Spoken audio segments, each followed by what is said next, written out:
అని చెప్పేసి ఈ ర్యాపిడో వచ్చిన తర్వాత చాలా వరకు ప్రయాణం అనేది సులభతరమైంది. ఎందుకంటే ట్రాఫిక్ ఎక్కువగా ఉంటుంది, బైక్ ఎక్కడ పడితే అక్కడ బస్సులు కార్లు అన్ని కూడా ఆగిపోయి ఉంటున్నాయి. ఈ ఒక్క బైకులు మాత్రం చాలా ఫాస్ట్ గా సందులు గొంతుల్లో నుంచైనా సరే వెళ్ళిపోయి ప్రయాణికుడు చేరవలసిన ప్లేస్ కి వాళ్ళ గమ్యస్థానానికి టైంకి చేరుస్తున్నాయి. సో దీనివల్ల ఏంటంటే బెంగళూరు సైడు, చెన్నై అట్లా కొన్ని ముఖ్యమైన ప్రాంతాల్లో వీటి అవసరాలు మరీ ఎక్కువగా ఉన్నాయన్నమాట. కర్ణాటకలోని సిద్ధరామయ్య ప్రభుత్వమేమో ఇటువంటి వాహనాలు ఆ రవాణా చట్టంలో, మోటార్ వెహికల్ చట్టంలో లేవు, వీటికి ఎటువంటి లైసెన్సులు లేవు, ఎటువంటి ఇన్సూరెన్స్ లేవు, వీటి వల్ల ఇంకేదన్నా ప్రమాదాలు జరగవచ్చు అని చెప్పేసి వాటిని పూర్తిగా నిర్బంధించింది అనమాట. ఈ ర్యాపిడో, ఊబర్, ఓలా సంస్థలు లాంటి వాళ్ళందరూ కూడా వెళ్ళిపోయి హైకోర్టును ఆశ్రయించడం జరిగింది. కానీ కర్ణాటక హైకోర్టు కూడా వాళ్ళ వాదనని నిరాకరించింది.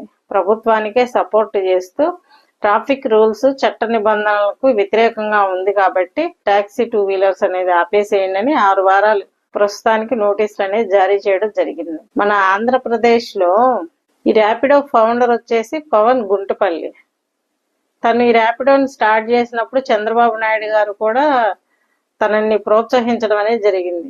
సో ఇలాంటి స్టార్టప్లు ఇంకా రావాలి, యువత బాగా ముందు తరానికి ఆలోచించే విధంగా వాళ్ళ ఆలోచనల ఆకాశాన్ని అంటాలి, కొత్తగా ఆలోచించి స్టార్టప్లని ఏర్పాటు చేయండి అని చెప్పేసి మన చంద్రబాబు గారేమో ఇలా చెప్పారు.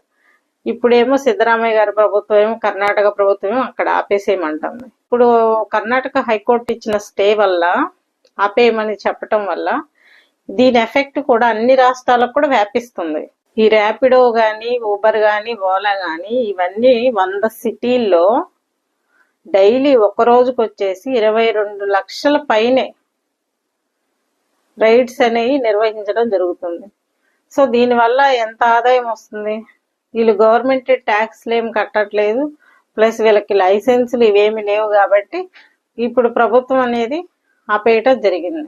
కాబట్టి ఎటువంటి స్టార్టప్స్ అయినా సరే యువత స్టార్ట్ చేసే ముందు అవి చట్టానికి అనుగుణంగా ఉన్నాయా లేవా, చట్ట నిబంధనలను అనుసరించి చట్టబద్ధంగా ఉన్నాయా లేవా చూసుకొని ఏ స్టార్టప్స్ అయినా స్టార్ట్ చేసుకోవడం, ఏ బిజినెస్ అయినా స్టార్ట్ చేసుకోవడం మంచిది. ఎందుకంటే ఫస్ట్ లో ఒక 5 years 6 years దాకా బాగానే రన్నింగ్ లో ఉండి ఇప్పుడు సడన్ గా ఆపేశారనుకో ఆ స్టార్టప్ ఆగిపోతుంది. దానికోసం పనిచేసే ఎంప్లాయీస్ ఉంటారు కదా, సో ఆ ఎంప్లాయీస్ కి ఉద్యోగం అనేది లేకుండా పోతుంది.